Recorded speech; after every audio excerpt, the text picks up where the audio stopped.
Hi, Daffodil 2. Today I'm going to read a very special book. It's called Ferdinand. It's about a friendly bull. This book is all the way from the 1950s. That was a long time ago. This was my great aunt's book. Let's see, where's the start? Once upon a time, in Spain, there was a little bull, and his name was Ferdinand. All the other little bulls he lived with would run and jump and butt their heads together.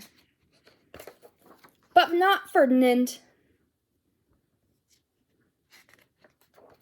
He liked to sit just quietly and smell the flowers. He had a favorite spot out in the pasture, under a cork tree. It was his favorite tree, and he would sit in its shade all day and smell the flowers. Sometimes his mother, who was a cow, would worry about him. She was afraid he would be lonesome all by himself. "Why don't you run and play with the other little bulls and skip and butt your head?" she would say. But Ferdinand would just shake his head. "I like it better here, where I can just sit quietly and smell the flowers." His mother saw that he was not lonesome, and because she was an understanding mother, even though she was a cow, she let him just sit there and be happy.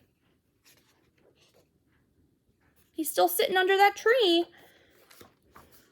As the years went by, Ferdinand grew and grew until he was very big and strong. Look at how much he's grown. He's such a big bull now, huh? All the other bulls who had grown up with him in the same pasture would fight each other all day. They would butt each other and stick each other with their horns.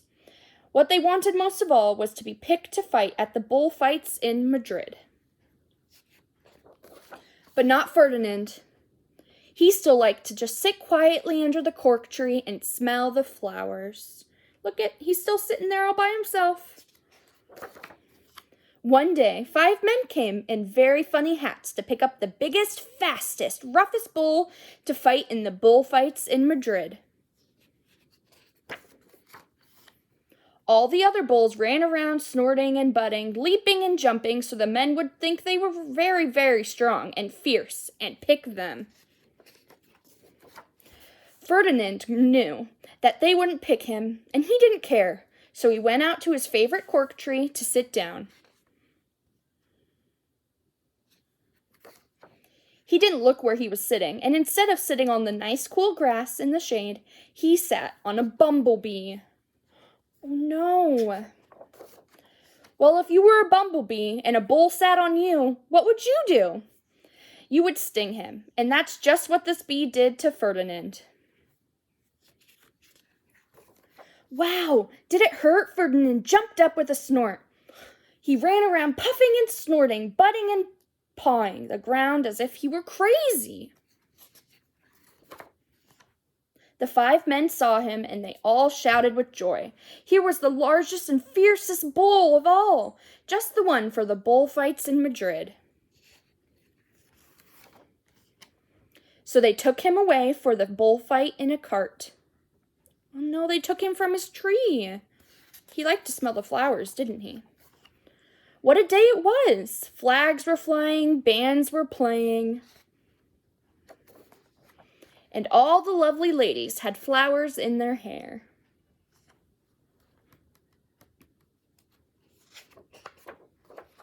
They had a parade into the bull ring.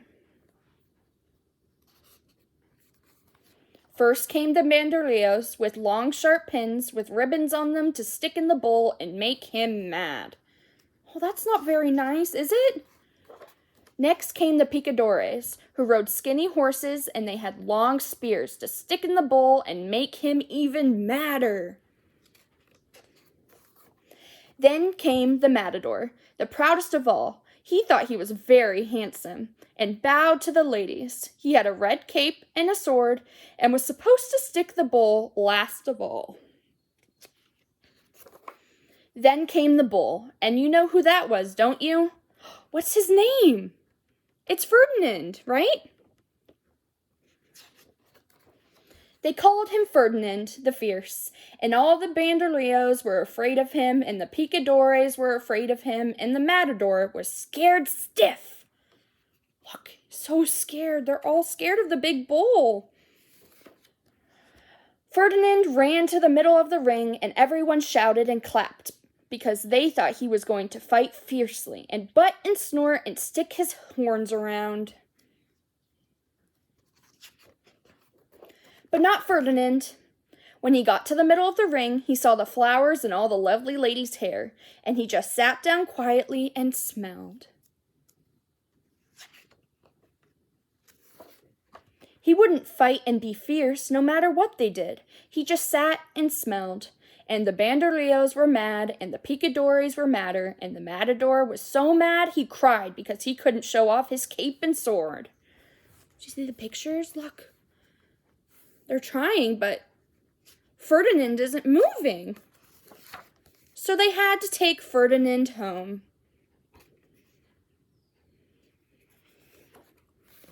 And for all I know, he is sitting there still, under his favorite cork tree, smelling the flowers. He is very happy.